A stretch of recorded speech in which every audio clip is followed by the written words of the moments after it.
nepohneme ďalej. Pán poslanec, poďme ako konštruktívne radšej. Máte slovo, nech sa páči. Hej, dobre, konštruktívne. Ešte raz opakujem vec. Ak štatútar mestskej časti, bolo takých frajerov, aj Vrchota bol frajer na Idanskej, aj vy ste boli frajer na Berlínskej, ale vy ste boli frajer len preto, lebo nemáte vedomosti, nemáte znalosti a je vám jedno, že riskujete naše peniaze. Ja som sa vás priamo pred obyvateľmi pýtal, pán starosta, viete, čo je na územnom pláne a aký je plán s Berlínskou? Čušali ste trikrát som sa vás to pred 40 obyvateľmi spýtal. O 2 týždne na to ste hapkali na úha, keď vám ukázali, že je tam parkovací dom. A keď ja som majiteľom pozemku, na ktorom mi doslova mesto v ústave hovorí, že tam parkovací dom stavať môžem, tak mi nemôže nejaká prednostka s nejakým starostom behať s nejakou aktivitou po obyvateľoch a pýtať ich podpisy, aby boli proti akejkoľvek výstavbe. Vám dokonca toto tam napadlo napísať. A vy ste povedali, ja tu nechcem žiadne stroje, ja tu nechcem prach, tu sa nebude stavať, tu budú len stromy, lebo pani Zumerová nemá auto. Akože ste normálni toto spraviť? A vy ste s týmto šli do boja proti majiteľovi pozemku. Je to jedno, ako sa volá ten majiteľ pozemku. Vy ste urobili obrovskú chybu, ktorú by normálny, zdravý právnik nemohol ani mu napadnúť v hlave. Ale vám išlo o hlasy. Nie o to, že to mesto a sídlisko prehrá. Prehralo to aj mesto, aj sídlisko. Obyvatelia to zaplatili. Nemáme parkovací dom a prišli sme o 70 parkovacích miest. Váš výsledok po 8 rokoch driny. Ďakujem. No, čiže takto, dobre. Čiže máte slovo, nech sa páči. Povedať, koľko peňazí ste zaplatili z našich zdrojov za túto chybu vašu? Zistite si to, ste poslancom miestneho zastupiteľstva. 120 000 eur ste zaplatili. Dobre. A ja vám garantujem, nechajte mi teraz... Svojvoľne som zaplatil? Nechajte ma dorozprávať, skáčete mi do reči. Vážený Bojko, vy ste veľký frajer vtedy, keď ide za naše peniaze sa platiť prehra.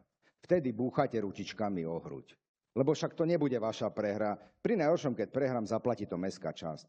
Ja vám garantujem, že keby išlo o vaše peniaze, tak tam nevyskakujete pred tými 40 obyvateľmi, že vy ich zachránite, vy rozbijete to odeko, nebudú tu nikdy v živote, nič tu nepostavíme, lebo by ste vedeli, že platba pôjde z vášho účtu. Vám to bolo totálne jedno, že to bude stať 100 000, 120 dokonca nás to stálo. A vy sa tu teraz tvárite, že studený pot, nemali ste tam vyskakovať jak zajko, ale nakoniec ste len Bojko, ktorý zaplatil celú tú prehru z našich peňazí. Dobre, žiadna prehra nebola. Tie peniaze, ktoré tu hovoríte, ako teraz neviem. Ja to urobím troška s menšou dôverou vo vašu schopnosť vnímať. Teraz si predstavte, že rozprávam o parkovisku Berlínska, dobre? Lebo pred chvíľou vám kolega takto polopatisticky nepovedal, že rozprával o kosení a prevencii voči divačom. To je jedno, ja vám to musím pomaly vysvetľovať a vy ma musíte tak nechať, aby ste pochopili, na čo idete teraz reagovať. Dobre? Pán starosta, na stretnutí s obyvateľmi, kedy ste sa búšili do hrude, ste povedali, že za nich budete bojovať a že nedovolíte parkovací dom. Dokonca vaša prisediaca právnička chodila s petíciou proti výstavbe, akejkoľvek výstavbe, ktorú mi doteraz nechcela ukázať. Neklamem. Anketu proti akejkoľvek výstavbe, o ankete proti akejkoľvek výstavbe. Doneste to sem. Normálne to doneste sem. Dobre, to znamená, robila dokonca verejný prieskum na účet našej mestskej časti, ktorý chcela použiť na to, aby to ukázala na úha.